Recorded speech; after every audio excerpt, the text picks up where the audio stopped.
Ladies and gentlemen, my name is Mariako, and I'm here to show you everything you need to know about the upcoming update to Minecraft. This will be Minecraft 1.17 for both Java and Bedrock editions of the game, and it's set to be released on June 8th. However, before we begin talking about the features of this update, it does need to be prefaced by some big changes that happened during its development.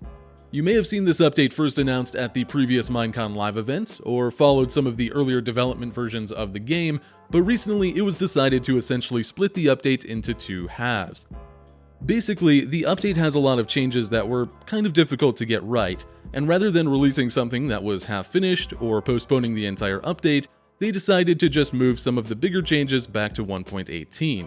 You can think of 1.17 as part 1 of a two-part update. Unfortunately, this does mean that a lot of big features we were waiting for are no longer officially part of 1.17. Most notably, the new cave generation, the new mountain generation, the warden and various sculk blocks, and the bundles, those have all been pushed back to 1.18. I specified officially because you can technically still access some of these features. Some items like the sculk sensor and bundles can be gotten using the /give command, the biomes can be previewed by using single biome world gen, and even the new world height and terrain generation can be enabled in its current form by using a data pack. All of this is unsupported and is not particularly recommended for worlds you hope to use long term, but it is there, and I will link that world gen data pack in the description for anyone who wants to try it out. Since those features are more so development versions for the next update, I won't be covering them individually here. All of that said, 1.17 does still have quite a lot going into it. Many of the new blocks and items have still been implemented, even if certain details will be slightly different in the next update. We have new plants, new stone types, a new ore, multiple new mobs, and plenty of other changes in between. So, finally, let's explore the depths of Minecraft 1.17, the Caves and Cliffs update, Part 1. Let's start with world generation. Despite the biggest changes being pushed back until the next update, there are still several changes to the world around us, one of the most notable being a brand new ore. The first new overworld ore since emeralds were added over 8 years ago, the long-awaited copper. This is a new ore that generates evenly anywhere below Y level 64 and is mined using a stone or higher pickaxe. I'll also say right away, this ore is not meant to mimic how it's often used in modded Minecraft, so currently it doesn't really tie in with redstone or anything like that too much. We'll talk more about what copper is actually used for shortly, but first we need to cover what happens when you mine it, and that takes us to a very important change. None of the ore blocks will drop in their full block form anymore unless you're using Silk Touch. For blocks that did normally do that, those being iron and gold, as well as the new copper ore, there are new raw material items that drop instead. Copper will drop 2 to 3 at a time, while iron and gold will only drop 1, but they are also affected by fortune, meaning you can now get 4 iron or gold from a single block, and up to 12 for copper. These raw iron, raw gold, and raw copper items can be placed into storage blocks using the typical 3x3 recipe, and of course converted back as well.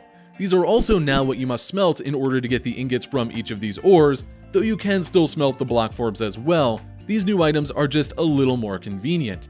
You cannot, however, smelt the raw storage blocks straight into their refined form, going from a block of raw iron to a block of iron, for example. You'll likely have noticed that many of the ores are also looking a bit different. Aside from all ores receiving some slight texture tweaks, several were also changed more drastically so that each ore type now has a unique appearance.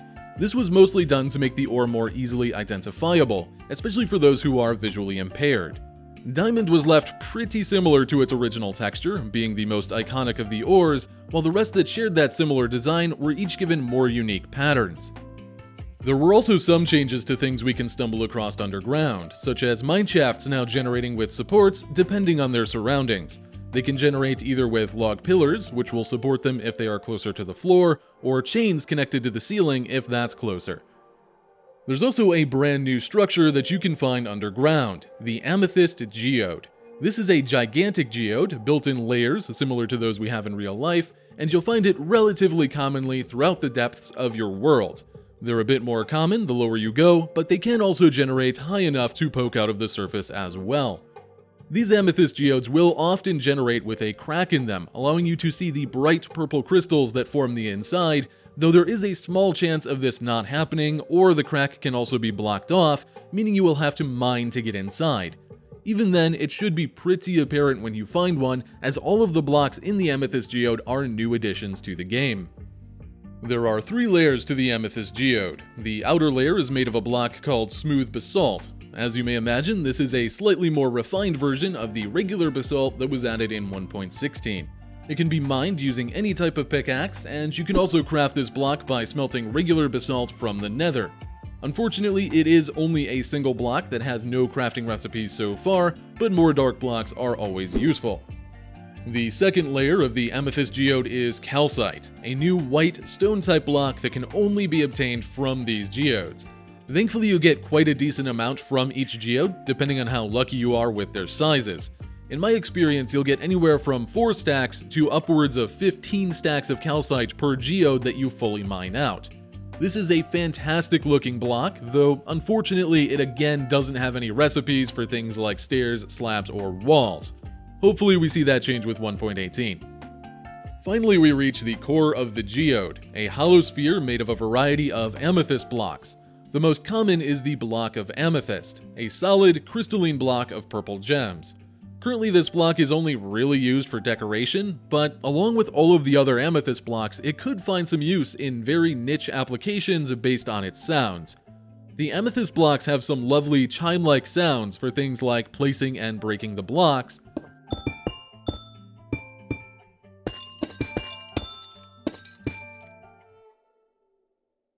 but also has them for when the block is walked on or hit with a projectile.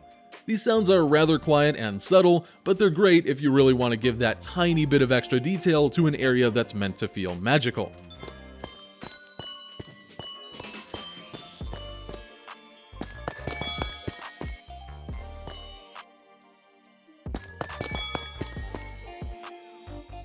There is another variant to this block as well, called the Budding Amethyst. At first glance, this block is identical to the normal block of amethyst, apart from having a crack on its texture, but in reality it is quite unique.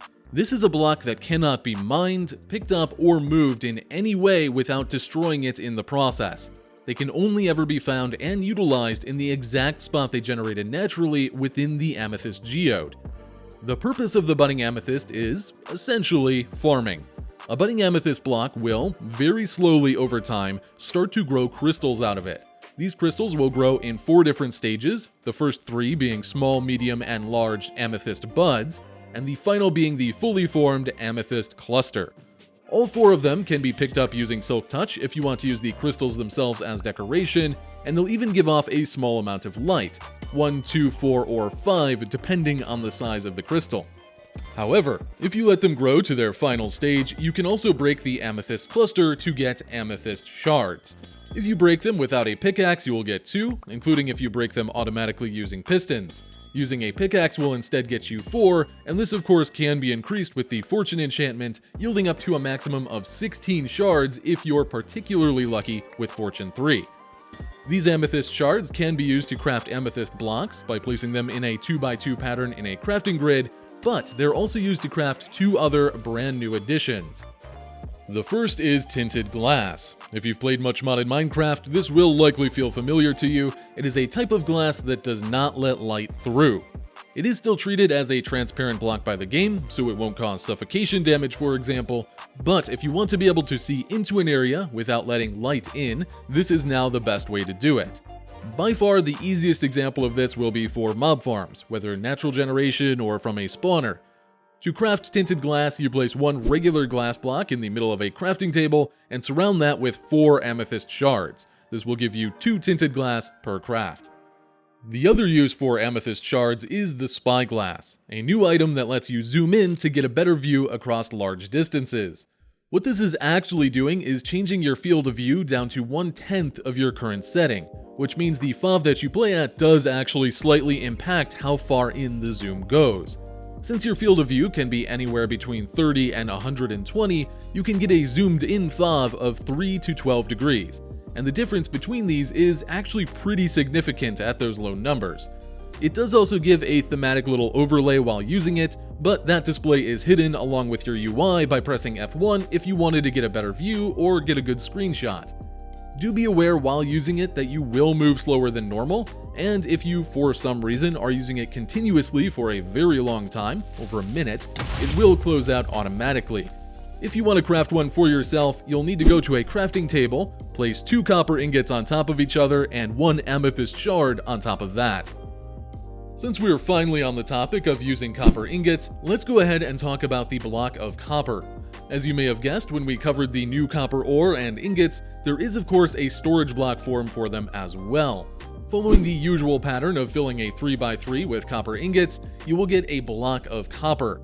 You can of course also craft these copper blocks back into ingots, however, there is another form of these copper blocks as well. That is cut copper. By placing copper blocks in a 2x2 grid, you will get copper blocks that have a grid pattern on them. Once you've done this, they cannot be converted back into regular copper blocks, which means they cannot go back to being ingots. But in return, you gain the ability to craft the blocks into copper stairs and slabs. These of course follow the same recipes as every other stair or slab, or can be done using the stone cutter. All of these new copper blocks have one other very important property, and that's that they can be oxidized. Oxidation is the real-life process that causes things like copper roofs or statues to turn a shade of blue-green, and the same thing happens in Minecraft. Over a long period of time, and only progressing while in loaded chunks, copper-based blocks will eventually go through a 3-stage oxidizing process. First they will become exposed, then weathered, and finally oxidized. This process will happen regardless of what is around the copper block. But if you're trying to oxidize a lot of copper, there is a trick for making it go faster. Copper-based blocks check around them for other copper blocks and use that to determine if they should oxidize or not. And if there's a lot of other copper blocks around that aren't yet oxidized, it will actually slow down the process. So, if you want to oxidize a lot of copper as quickly as possible, spread those blocks out to mitigate this behavior. You can also prevent this oxidizing process entirely by waxing the block. And this can be done by placing the copper-based blocks into a crafting grid along with a honeycomb, by right-clicking already placed copper blocks with a honeycomb in your hands, or by dispensing a honeycomb directly onto a copper block with a dispenser. This will prevent the block from further oxidizing and can be done to the blocks at any stage should you want to keep them looking a specific way. If your copper blocks are ever in a state that you don't want them to be in, you can also fix that by right-clicking them with an axe. This will scrape off the most recent layer of oxidation or any waxing that is applied to the block, so you can always change your mind and swap between new and aged copper. There is one other time that this will happen randomly, and that's from a lightning strike. If lightning hits a copper block, it will deoxidize it completely and will also clear any nearby copper blocks by varying amounts, though this will not happen to blocks that have been waxed. Copper currently has one more use, and that is a lightning rod. This is a small block that works about how you would expect. Any lightning strikes that happen within a certain area are instead redirected to the rod itself. There's some conflicting information on the actual size of that area, but so far as I can tell, it is a 64 block square centered around the lightning rod itself that has no height limit.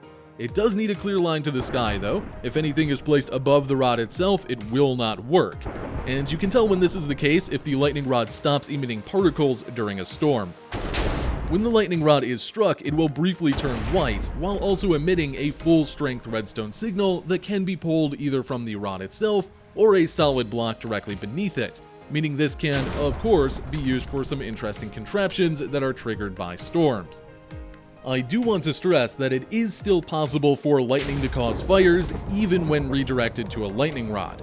In the current implementation, it seems like this will only happen to blocks in the level immediately above the lightning rod, so if you place the rod itself up a block or two, you should be alright, but you may still want to be a little careful with it. Of course, it is also a very unique block visually, and surprisingly, it can also be placed in any orientation, so it's also just a generally really good block for detail-oriented building. You can even waterlog it if you want to, though this does prevent it from working. In order to craft a lightning rod, you simply need to place 3 copper ingots in a column in a crafting table. Moving back underground, there are a couple new stone types that are associated with the deepest, darkest parts of Minecraft. Unfortunately, we don't get to truly see that part until 1.18 now, but these new blocks are still available. The first is Tuff, a dark gray form of stone that you will find generating in blobs below Y level 16.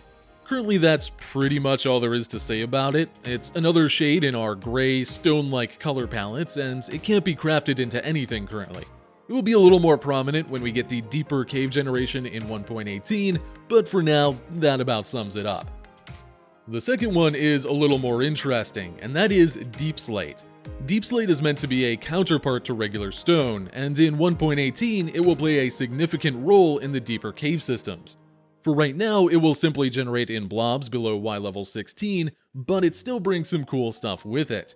First and most obviously, Deepslate fills a gap in color between regular stone and black stone. It is a lovely, very dark shade of gray that can stand well on its own, but also gives us some great blending potential. Given its purpose, regular Deepslate is treated similar to stone, right down to being able to be infested with silverfish. If you break it without Silk Touch, you will get cobbled Deepslate, which can then be smelted to get back to regular Deepslate. It does vary slightly from stone though, both in that its placement is directional, which is great to take advantage of its different textures on its top and bottom, and it's also quite a bit harder than normal stone, taking roughly twice as long to mine through. This extra hardness is something that is universal to Deepslate-based blocks, and mind you, there are quite a few of them. While the normal Deepslate block unfortunately does not have stair or slab variants, it does lead to many other blocks that do. If you break Deepslate without Silk Touch to get cobbled Deepslate, it not only has stair, slab, and wall variants, but can also be used in place of cobble to craft a furnace, brewing stand, or any of the stone tools. It can also be placed in a 2x2 grid to be converted into polished Deepslate. That can then be refined further, again in a 2x2 grid, into Deepslate bricks, which can go back into the 2x2 grid one more time to make Deepslate tiles, which is a smaller form of brick akin in pattern to nether bricks. Every one of those variants can be turned into stairs, slabs, and walls as well. Plus there's cracked versions of both the brick and tile blocks by smelting them, and as an added bonus, there's even a chiseled Deepslate block crafted by placing 2 cobbled Deepslate slabs on top of each other in a crafting grid. Of course, you can also shortcut this entire process thanks to the stone cutter, skipping straight from cobbled Deepslate into any of these other forms directly. All of this combines into a great looking block that gives that perfect balance if you want a stone structure that looks dark but isn't the pitch black granted by Blackstone. Deepslate does bring one more unique addition to the game though. Since Deepslate will completely replace stone in the deepest parts of the new cave systems come 1.18, naturally ore will generate in it as well. In order to make this not look awkward, Deepslate has its own variants of each of these ores, so we now have 2 versions of each kind of ore block. Since these are technically Deepslate blocks, they do share Deepslate's hardness, so they are a bit slower to mine. And do remember, before you dread the inventory situation of having 2 of every ore, that all of these ores now drop items instead of the blocks themselves unless you're mining with Silk Touch, so it shouldn't be too bad in that regard. Now, despite the fact that the underground biomes have been pushed back to 1.18, most of the new blocks that come from them have still been implemented and are obtainable. For example, Dripstone, the collective name of 2 blocks that will have their own entire biome in the next update, but for now will simply be found in small patches throughout normal caves. There are 2 different parts to Dripstone. The first part is the Dripstone block, a reddish-brown block that by itself is pretty much just decorative. It works fairly well if you want a second, more distinct stone type to spruce up a natural area, but its true use is when combined with pointed dripstone. Pointed dripstone is, as the name implies, pointed rocks made of the same material as the dripstone block. To put it more clearly, they're stalactites and stalagmites. They can be manually placed on any solid block up to any size you want, and can be waterlogged as well. So long as they are less than 11 blocks long, and the point is unobstructed, pointed dripstone stalactites will also passively drip decorative water particles, or lava if they're placed in the nether. They do pose some interesting ways to do damage as well, as breaking a stalactite anywhere but the tip, which can be done easily with a pickaxe, automatically with a piston, or instantly if hit with a trident, will cause everything below that to drop down, doing 2 hearts of damage for every block it falls past the first 2. The damage does technically stack for each pointed dripstone block that falls, though the damage immunity window usually means that you'll only take damage from the first hit. You also take twice as much fall damage from falling onto the stalagmites, though this is still only counted as falling damage, so it can be mitigated by things like feather falling. The true greatness of the dripstone, however, is when you combine both the dripstone block and the pointed dripstone together.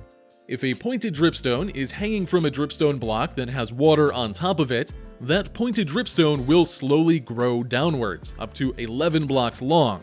It will also, if there is a solid block within 10 blocks below this stalactite, start growing a stalagmite from down below, slowly growing that upwards. If the two manage to meet, they will merge together and form a solid column. This growth is quite slow, each new block taking an average of 5 in-game days, but it does make them infinitely renewable, and the fact that they are affected by gravity makes them easily collectible. There is one more key feature to the dripstone, and it is a big one. Under most circumstances, the drips that come from the pointed dripstone stalactites are only decorative, but they can be set up to actually be functional. Using the same setup as if you want the pointed dripstone to grow, so suspending it from a dripstone block with water above that, the water drops from the pointed dripstone can actually fill the cauldron sitting below it. The magical part, though, is that this also happens with lava. Simply changing out the water source block with a lava one will cause the dripstone to drip lava instead. It will no longer grow, but it will fill a cauldron below it with lava. Yes, cauldrons can hold lava on Java now. This means that lava is finally a renewable resource. Another new block you'll find periodically across caves is the glow lichen. This is a vine-like plant growth that you'll find spread around caves in general, generating in higher frequencies in ravines, as well as in underwater caves as it can be waterlogged. As its name implies, glow lichen emits a little bit of light, a light level of 7 to be more specific, and was mostly introduced as a way to light up some of the large-scale caves from being completely dark. Like vines, you can place multiple glow lichen in a single block space, but this does not increase the light level from them. The glow lichen does not spread naturally, but it can be bone mealed, causing it to spread to other connected surfaces. It can only be picked up using shears. Any other tool, even with Silk Touch, will break it.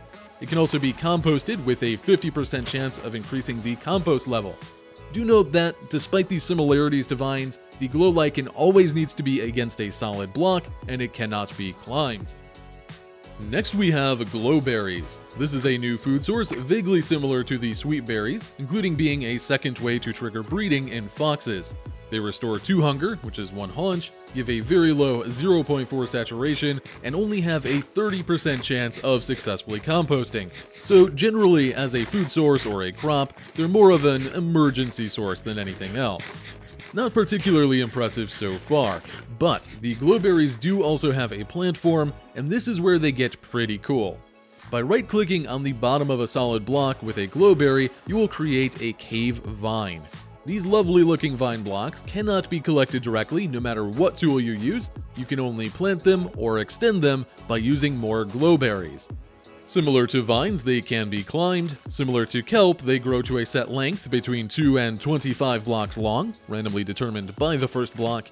And as they grow, the bottom tip of the plant has a chance of growing glowberries. Only the tip will ever grow berries naturally, though this can happen several times as the plant continues to grow downwards.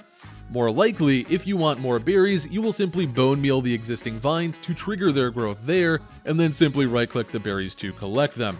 That being said, you could also automate this process by breaking off the vines with a piston, as any berries that have grown will drop off as the vine breaks. Of course, these berries do have their name for a reason. When they're on the vine, they emit a rather impressive light level of 14, making these a pretty potent light source for natural or more fantasy-esque builds. Now, here's where things get a little bit weird due to the split in the update. Since the lush cave biome that these are meant to generate in does not occur naturally right now, the only source for these berries is minecart chests in abandoned mineshafts. Not the most thrilling way to find new blocks, but until we get those new biomes in 1.18, that is where you'll find these, and thankfully they seem fairly common. Another new form of cave plant life. Next we have the Dripleaf. More specifically, we have small Dripleaf and big Dripleaf. The small dripleaf is a purely decorative plant that can be placed on top of clay or moss blocks, we'll cover that one in a minute, or on top of dirt, farmland, grass, or podzol if that block is underwater. This of course means that the plant itself can be waterlogged as well. It's also directional when placed, so if you're placing multiple, keep that in mind to give them some variety. If you want to pick the plant back up, you're going to need to use shears on it. Breaking it with anything else will destroy the plant. The small dripleaf is purely cosmetic, but you can bone meal it to turn it into the big dripleaf. This is a larger version of the same plant, with one big leaf instead of multiple small ones, and it can be placed on any solid block. When you first bone meal a small dripleaf into a big one, it will grow up to 5 blocks tall, but you can continue bone mealing it up to any height you'd like. Breaking any block of the plant will cause the entire thing to fall apart, however it won't be destroyed, instead you'll get back one big dripleaf for each stem block the plant had. The more noteworthy difference between the two is that the large leaf of the big dripleaf can actually be interacted with. More specifically, anytime an entity lands on top of the leaf, it will tilt slightly and then fold in entirely after 1 second, causing anything on top to fall down. This will also trigger instantly if the leaf is hit with any projectile. Rather strangely, you can prevent the normal tilting and falling process by applying a redstone signal to the top leaf, however this will not prevent it from happening when it's hit by a projectile. Overall, both a cool looking plant for aesthetic reasons, and also a fun addition for things like parkour and minigames. Dripleaf is, however, another one that's kind of strange to obtain right now. The only way to get a small dripleaf is by finding a wandering trader who has a chance of selling you 2 small dripleaf for 1 emerald, and bone mealing those small dripleaf is the only source for the big dripleaf. This makes them pretty obscure until 1.18, especially the small dripleaf that currently have no means of being farmed, so use those very wisely. Moving on to the previously mentioned moss block. As you may assume, this is a solid block with a mossy, almost grass-like texture.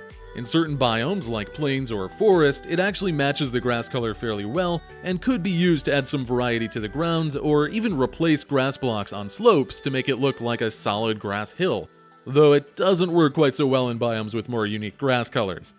You can also plant grass or flowers on top of it, and even place saplings on top despite the fact that they won't grow, giving you permanent saplings. The blocks can be picked up by hand, with pistons, or with any tool, though hoes are the fastest. It can also be composted with a 65% success rate, and it can be used in place of vines when crafting mossy cobble or mossy stone bricks. But the most interesting thing about moss blocks is its interaction with bone meal. When you bone meal a moss block, it will randomly select dirt or stone type blocks, that's including things like podzol or granite for example, in the surrounding area and convert those into moss blocks. Both the moss block itself and the block being converted need to have air blocks above them, and the converted block needs to be within a 7x7 area at most. It does also go up to 5 blocks above or below as well, but the mechanics for how it checks for those blocks are a little bit convoluted. The basic idea is that it can freely spread downward up to 5 blocks, through air and everything, but any block in between will prevent that from happening, including the moss block itself. And to spread upwards, it actually needs a pillar of blocks to follow and will only convert the top one. It's a little confusing. If you ever experiment with it, you'll probably understand what I mean pretty quickly. When those blocks are converted, they also often generate something on top of themselves. Sometimes this is grass, or a new block called an azalea, but other times it is a moss carpet. Pretty self-explanatory, it's a carpet block made of moss, it behaves the same as carpet, and it's even crafted the same way, just using 2 moss blocks instead of wool blocks. So how do you get the moss blocks to start with? Well, again, until 1.18, it's going to be a little bit strange. You can either find a wandering trader who will sell you 2 moss blocks for 1 emerald, or the likely faster option would be to find an unexplored shipwreck, as the moss blocks can be found pretty commonly within the chests there. What about the azalea I mentioned? That is a new decorative block that comes in 2 forms, the azalea and the flowering azalea. These are new shrub-like blocks that, until lush caves are added with 1.18, can only be found initially by generating them with moss blocks. They do have a few minor uses once you acquire them. They have a 65% chance of successfully composting, or 85% for the flowering variant, and they're a rather inefficient fuel source, cooking half of an item at a time. The flowering azalea is also treated similar to a flower by the game. It can be used in Suspicious Stew, though that stew does not have an effect yet. Bees treat it like a flower, and both variants of the azalea can be placed in flower pots. If you ever want to pick them back up once they're placed, you can break them with anything, even pistons, and they will drop just fine. All of that is great, but they do have one more purpose, and that is to be bone mealed. If you bone meal an azalea of either type, it will act as a sapling and grow into an azalea tree.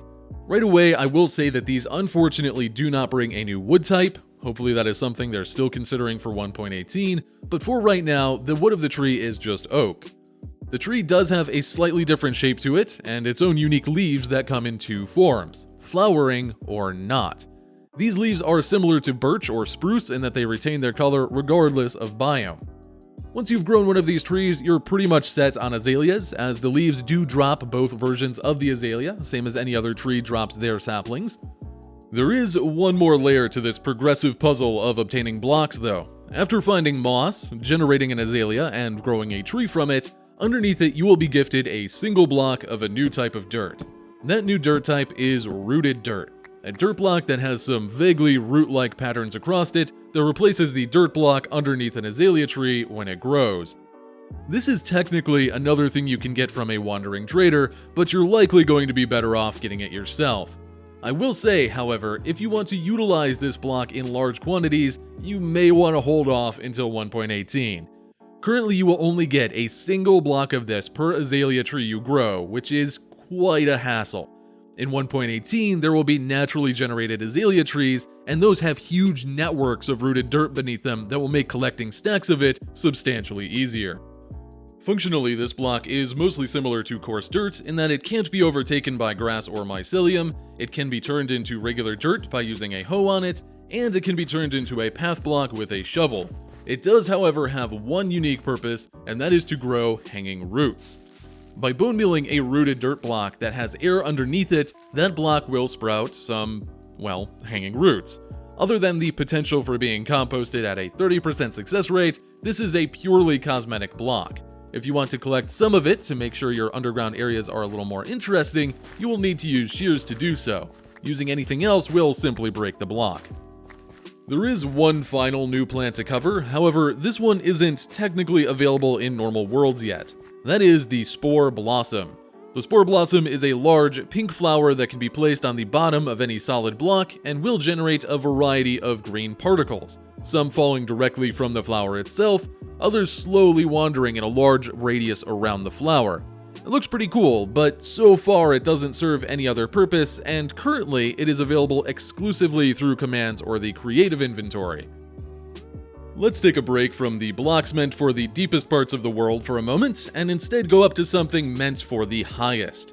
We have a new type of snow called powder snow, or snowier snow as Jeb likes to put it, and it is essentially a very fluffy snow that you, and most other entities, can sink into.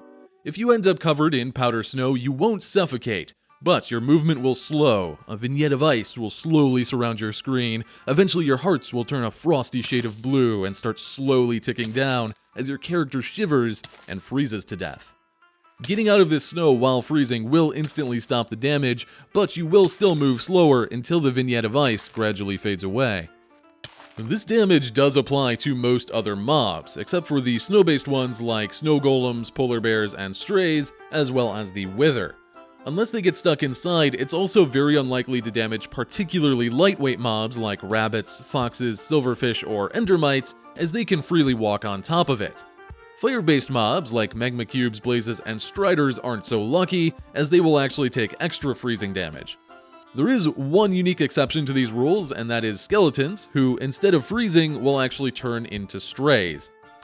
The snow itself is pretty easy to destroy, even by hands, and it can be washed away with water or melted by any burning entity, such as a flame arrow or a burning zombie. You can also just pick it up with an empty bucket. Since it takes quite a while to really kill you, it's generally not too much of a concern, however there is a trick to negating its effects entirely. Wearing leather boots will allow you to walk right over the top of powder snow, and even treat it like scaffolding, easily climbing in and out. Having any piece of leather armor on at all, even only the boots, will also negate the freezing damage entirely. I'm not entirely sure why that works. That leather trick also applies to mobs, so a zombie, for example, could waltz over powder snow if wearing leather boots. Mind you, mobs will try even without them, not realizing it's a dangerous block, so powder snow can make for an effective mob trap. Horses can also benefit from leather armor to avoid taking freezing damage, though it won't let them freely walk on top of it. There are a couple additional uses for this block. First, it does negate fall damage, making it work quite well as a safe fall block, particularly in the Nether where we can't use water. It also obviously works rather well as a way of hiding an entrance to something in a snowy area. The texture is technically different than regular snow, but not enough to notice without really looking at it. So with all of that said, how do you get it? By placing an empty cauldron in a biome that snows, it will quite slowly fill with powder snow. When it's full, you can right-click it with a bucket to get a powder snow bucket. This is the only form that you can hold powder snow in. Even when placing it as a block, you can only pick it up in a bucket. Breaking it with anything else, even with Silk Touch, will destroy the block entirely. Next up, one of the most anticipated changes of the update, candles.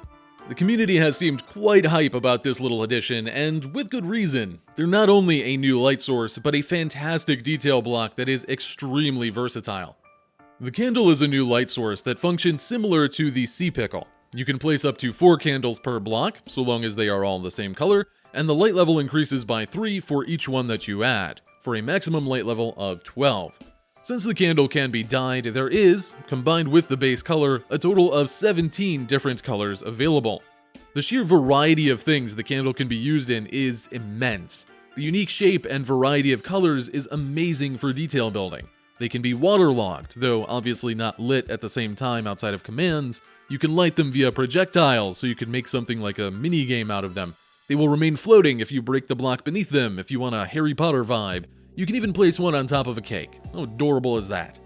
Crafting a candle is quite simple. You just need to place a honeycomb into a crafting grid with a string above it. You can then change its color by crafting that base candle with any color of dye. Sticking with the theme of lighting things up, next is the glow item frame. This is, quite simply, an item frame that always appears bright, including the item it holds, regardless of the light level around it. Keep in mind this does not actually emit light, it just always appears to be bright so you can easily see it.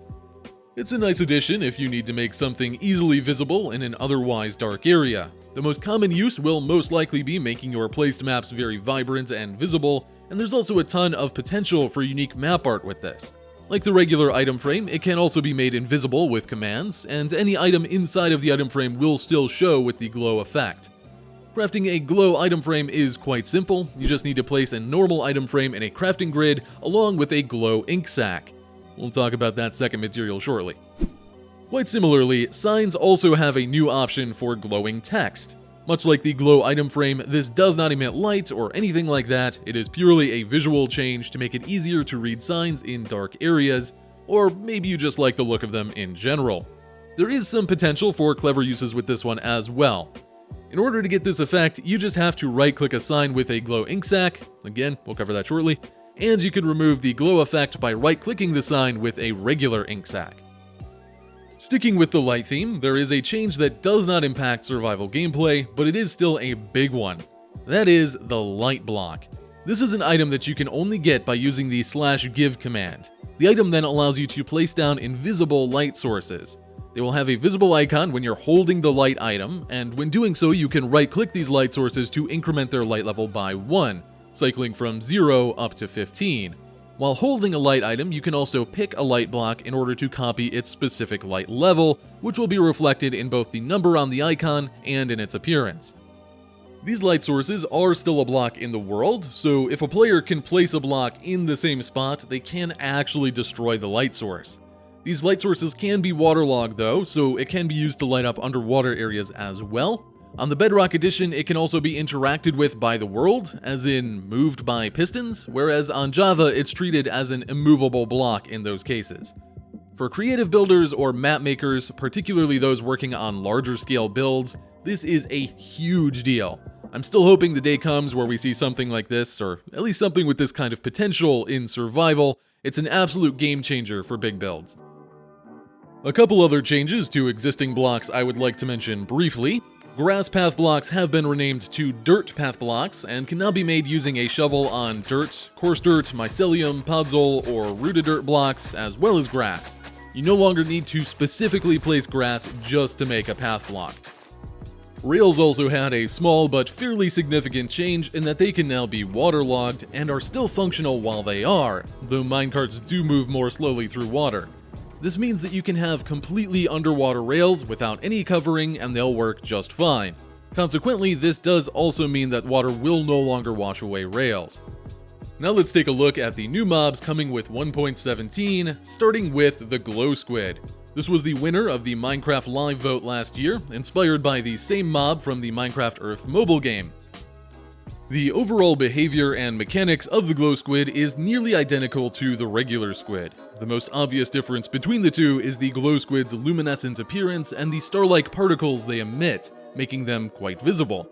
This extra visibility is exaggerated by the fact that they can spawn at lower, darker levels, anywhere between 63 and 0, but only when there is natural stone within a few blocks below them. They can also spawn in any biome, meaning you can stumble across them in flooded caves where their brightness really stands out. Do note, of course, that they aren't actually emitting light. They simply appear brighter visually, much like the glowing items we looked at earlier. The only time that this isn't the case is if they've been damaged, in which case they will spray some ink, go dark for several seconds, and swim away, similar to regular squid. They do bring their own unique drop as well, which, as you've likely guessed, is the glow ink sac item that was mentioned a couple times earlier. Finding and killing these sparkly boys is the only source for that item. Next up, another new mostly aquatic mob, the Axolotl. These adorable little creatures can spawn in any water blocks below Y level 63 that also have solid blocks somewhere above them and any type of natural stone within a few blocks below.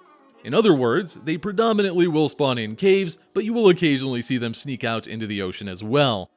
It is worth noting that both the Axolotl and the Glow Squid share a new mob cap, underground water creatures, which is set quite low so you won't typically be seeing an abundance of either of them. As cute as they are, these little guys are voracious hunters and will attack all types of fish, both types of squid, both types of guardians, and drowned, prioritizing the hostile targets over passive ones. If they do kill a passive mob, they will wait 2 minutes before attacking another one.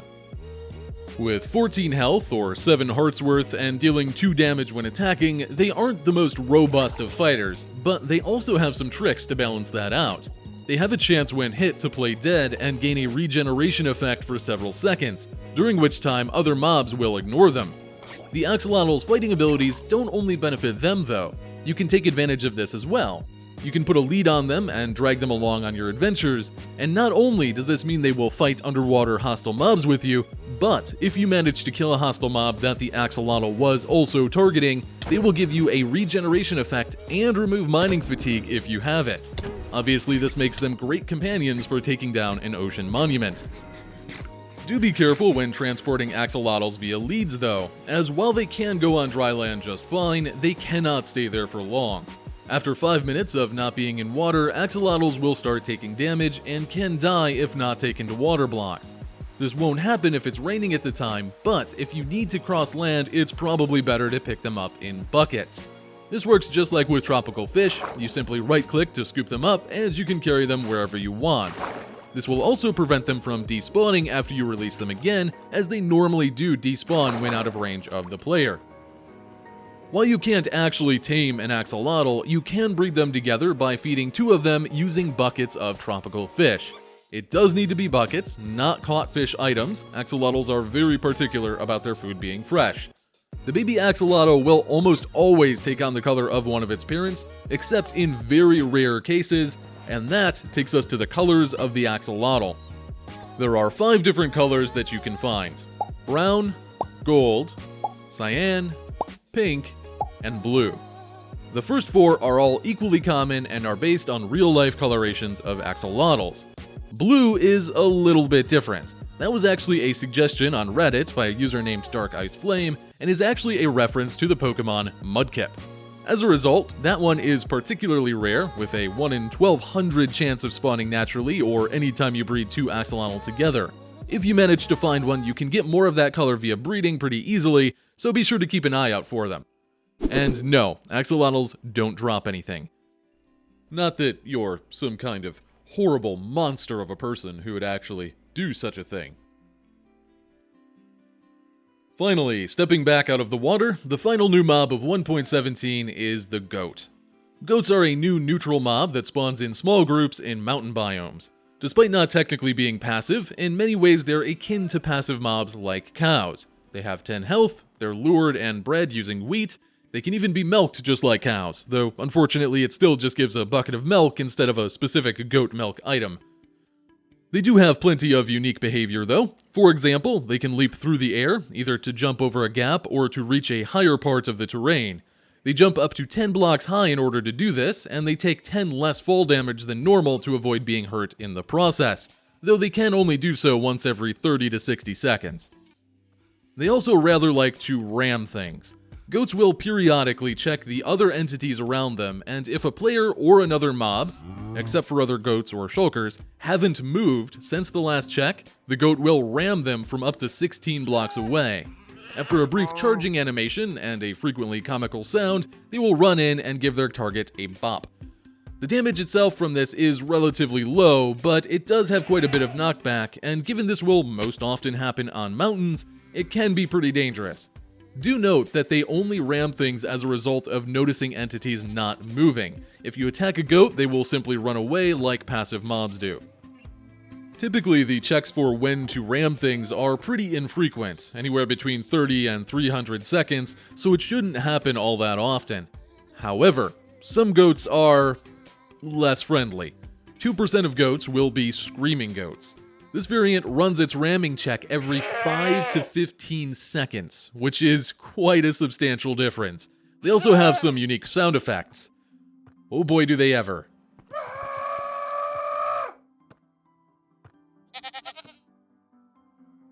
There is one other feature I'll mention briefly, though it doesn't look like it's going to be added to this version, and that is the goat horn. When a goat charges, if it were to miss and hit a solid block, it is meant to eventually pop off one of its horns as an item that can be picked up. This was partially implemented on the Bedrock Edition, and it could be used to play a horn sound, but we haven't learned what its full functionality is meant to be. Other than that future special situation, goats don't drop anything of value.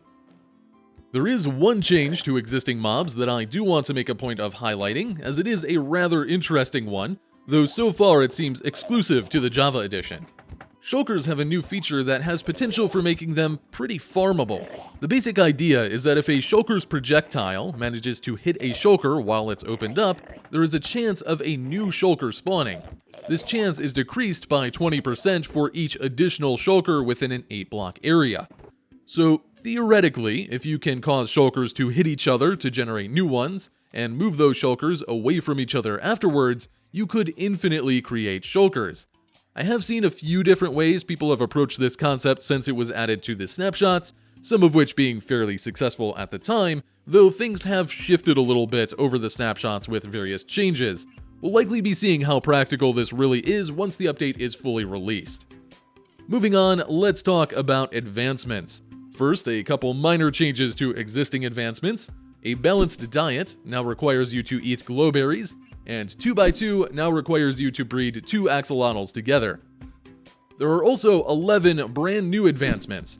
Those are Whatever Floats Your Goat, for floating in a boat with a goat, Wax On, for applying wax to a copper block, Wax Off, for scraping wax off of a copper block, The Cutest Predator, for catching an axolotl in a bucket, The Healing Power of Friendship, for teaming up with an axolotl and winning a fight, Glow and Behold, for making a sign glow, Light as a Rabbit, for walking on powder snow with leather boots, Surge Protector, for having a lightning strike a lightning rod very close to a villager without setting the area on fire, Is It a Bird, for looking at a parrot through a spyglass, Is It a Balloon, for looking at a ghast through a spyglass, and Is It a Plane, for looking at an ender dragon through a spyglass. As always, there were of course plenty of more technical changes as well. Things like the new /item command to modify inventories, the new loot table conditions, custom dimensions can utilize the new build heights already, lots of stuff for map makers, data pack creators, or modders to take advantage of. Due to the fact that these changes take quite a while to fully explain, and are frankly quite niche in the community, I'm not going to be covering these things in detail here. My go-to recommendation for people that want to learn more about these kinds of technical changes, or just learn about things like map making in general, is to keep an eye on Sliced Lime's YouTube channel. He often covers these more technical changes very well and is a great source for this kind of thing, so I'll leave a link to his channel as well as a couple other resources down below. There are a couple technical changes that do impact the average player though, so let's cover those quickly. First, there are two new game rules that you can use on your worlds. The first is /gamerule freeze damage, true or false. This will enable or disable players taking freeze damage in powder snow. The second is /gamerule players sleeping percentage, and then a number usually between 0 and 100 to represent the percent. Obviously this is for servers and controls how many players need to sleep in order to skip the night, which is extraordinarily helpful and something many servers have been doing with data packs or commands for quite some time. If you set it to 0, then one person will always be enough. If you set it over 100, then skipping the night will become impossible. Unfortunately, this game rule does not seem to be available for Bedrock Edition quite yet. I assume that will be changing in the near future. Another new backend change that has tons of potential is the introduction of shader support in resource packs on the Java edition. This is still in its very early stages. A lot of this stuff is likely to be changing with it for the next version or two, and not a lot of people have really dove into it yet to show what it can really do, but this opens up a ton of options for changing the visuals of the game going forward. So far, it's mostly been used for small experiments, things like making leaves and water move, or just creating crazy looking effects for fun, but we've also seen people create resource packs that start dramatically changing how the game looks. This may even become a big part of resource packs in general going forward, having small shader tweaks that best optimize the looks of various textures, for example, all without having to rely on mods to do it. It's not as obviously interesting as the other changes in the update, but definitely keep an eye out for what the community does with this going forward. Of course, there were plenty of small, more miscellaneous changes in the update as well. Let's take a look at some of the more noteworthy ones. The redstone tab in the creative inventory was reordered to put the most important blocks higher up, including moving slime and honey blocks to this section. Shulker boxes now drop any items they contain if they're destroyed. For example, this means if you drop your shulker box into lava, anything inside that is lava resistant, like netherite armor, can still survive. You can also clearly see in lava now while in spectator mode. Beacon beams are now visible from over 1,300 blocks away instead of only 256. Cauldrons can now be filled with water or emptied using buckets to match their new behavior with lava and powder snow. Drowned now drop a copper ingot in place of a gold ingot. Endermen can now pick up rooted dirt, flowering azaleas, and flowering azalea leaves. Experience orbs will now group up more when in larger quantities to improve performance. Suspicious stew can be eaten even when at full hunger. The simple firework recipe was added to the recipe book, though only the one gunpowder version. We have some new death messages. Those are player froze to death, player was skewered by a falling stalactite, and player was impaled on a stalagmite. We of course have a new menu screen reflecting the content of the update. There is a new monochrome version of the loading screen, giving black and white instead of red and white. This can be enabled under Options, Accessibility, and then enabling the monochrome logo option. Options buttons that have multiple choices can now be cycled in reverse by holding Shift, so you don't need to cycle all the way through the entire list if you miss the one you want. Do note that the debug world type that used to be accessed this way is now accessed by holding Alt instead. And the game was updated to Java 16. This is mostly nice for modders and a slight performance increase for everyone else. Finally, as with every other big update, there were hundreds of bug fixes. Most were minor, if even noticeable, but of course some are worth noting. Desyncing when picking up and placing liquids, such as when you would appear to have a bucket of water, but when you would try and use it, the water would simply disappear, that should be much less frequent now. Smooth lighting should now work properly underwater. Shulkers should now pass through portals correctly and not be sent to unexpected places. End portals no longer appear transparent from below. Mobs that previously dropped raw food items when killed by fire damage will now drop cooked versions. This includes cooked potatoes from zombies and cod or salmon from guardians and polar bears. Observers should now detect when a grass block changes to dirt if a tree grows on top. And finally, I do believe we are done. That was everything you need to know about Minecraft 1.17, part 1 of the Caves and Cliffs update for when it reaches your worlds and servers in just a few days. Being so close, it's unlikely that there will be any major changes before then, but if there are, I will be sure to make a note of them in a pinned comment, so do be sure to check for that before you go. If you'd like to have a text version of this overview, there will be a link for that in the description, as well as a link to the entire changelog for the update. As always, if you have any questions about the update, feel free to leave a comment down below, and I'll see what I can do to help you out. With that, we are done here for today. Hopefully you're looking forward to enjoying 1.17, and now the wait begins for part 2 of the update, which we should be getting right around the end of the year. Thank you all for watching, I hope you have an amazing day, and I'll see you next time.